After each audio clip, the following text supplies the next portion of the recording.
the cockpit, and that's enough said in itself, and he's the one that should give her a crank. And that's exactly who should be in the cockpit at that point. So here we go. We've got the medium-sized vintage hydroplanes coming.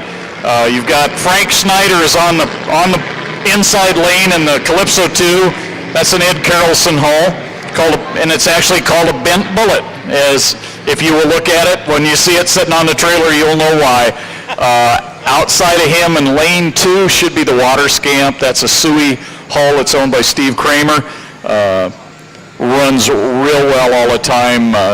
He's at a point, I know this winter they're going to have to do some work to the boat, but it's a great hull, and they do a great job. He's quite a crowd pleaser when he comes out. You see Jerry Kelson coming across the infield right now, he's leading everybody. Here comes the rest of them now. Everybody getting in position for that 1-minute gun. And now the Buccaneer earlier, the Cambover boat right here in front of us, they had problems. So did you find out what that was? I don't know if they're sure about it yet. I know they were playing with timing. They were running water through it. They overheated. That started over in Pateras a couple weeks ago. They ran through milfoil, and we had a lot of problems with milfoil, but they said they had it worked out. Looked like it's fine now, so see them all getting ready to get in position down there for their start.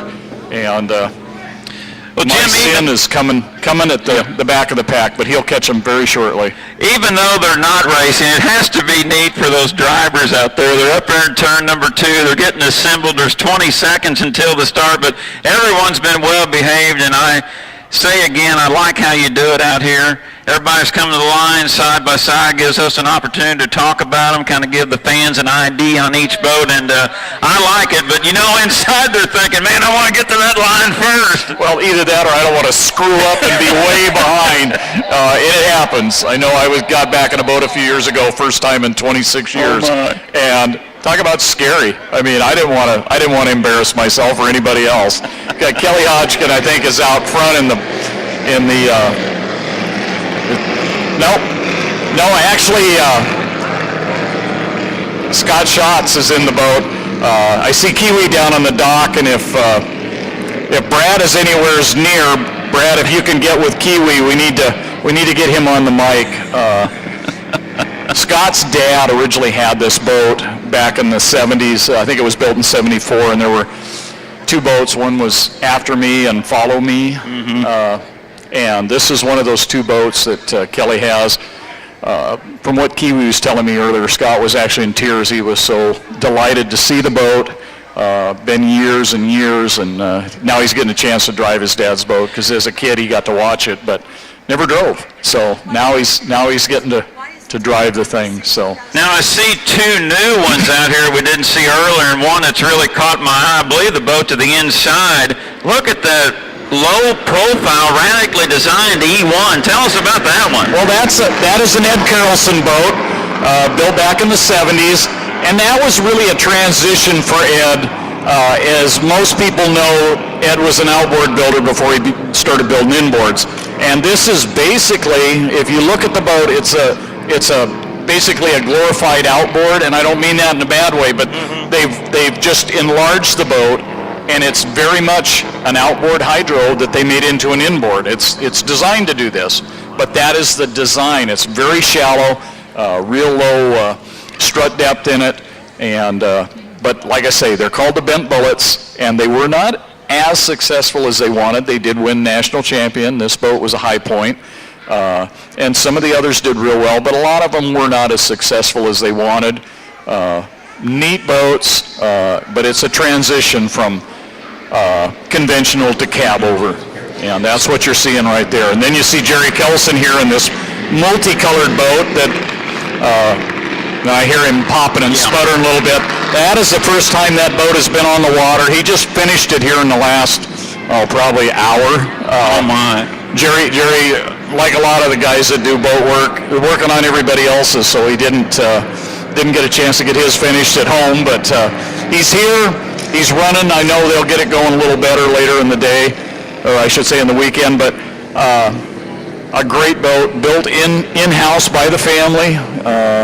came from back east. He bought it a couple years ago and finally got it restored and got it out here. So ready to put on a show. The medium vintages continue their pace on the race course. And I wanted to go back to that Carrollson boat. I didn't realize that, kind of like an outboard design going to inboard. But did this design kind of help Mr. Carrollson kind of go with that Budweiser Notre Dame looks in the late 60s, or was that just completely different technology than this one? No, I'd say it's very similar. They are different, but it's very similar. And if you look at the boats and you put a different set of cowlings on it, it looks a lot like the other boats. The other boats are a little deeper. This is meant to run as an inboard. It wasn't designed like an unlimited. Unlimiteds were always much deeper, thicker through the center. As you can see, the tempo or the Mycin going by here, you see how deep that boat is. Now that's basically a design from 1937. Wow. Ventnor Boatworks with I think it was the APBA brothers that patented the three-point design. So, well, the Mycin is just a beautiful piece. It's a replica. The Balsers built it, and one gentleman I forgot to mention to you earlier, and I think you might agree, kind of similar design. Fred Wickens, that Barracuda boat that Tim Settles has back on the East Coast. What a beautiful piece of craftsmanship, and talk about something well ahead of its day. Oh, way ahead of its day. And there's a bunch of stuff back then like that. That boat was so fast and so revolutionary, just like the Ventnors were. There were a bunch of people back there. You know, you had Ted Jones, but it wasn't just Ted Jones. You had the Appels with Ventnors. You had guys out of California. You had Dan Arena doing stuff. I mean, there were so many people that were coming up with innovative things. You look at the Skip Along Unlimited. Mm-hmm. That was an all-aluminum boat that Dan Arena built, and it's still around today.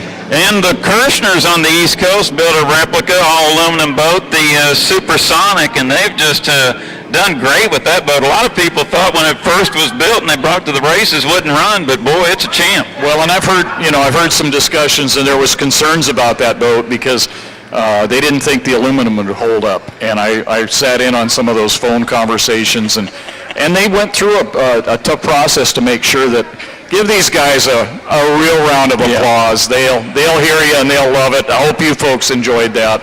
We still got one more heat with the big boats coming, but these guys are really having a great time. And if you get a chance, go and visit when they open the pits up later if you don't have a pit pass. But no, there are some great boats out there. That Supersonic is running well, and they haven't had any more issues. No. So obviously that worked.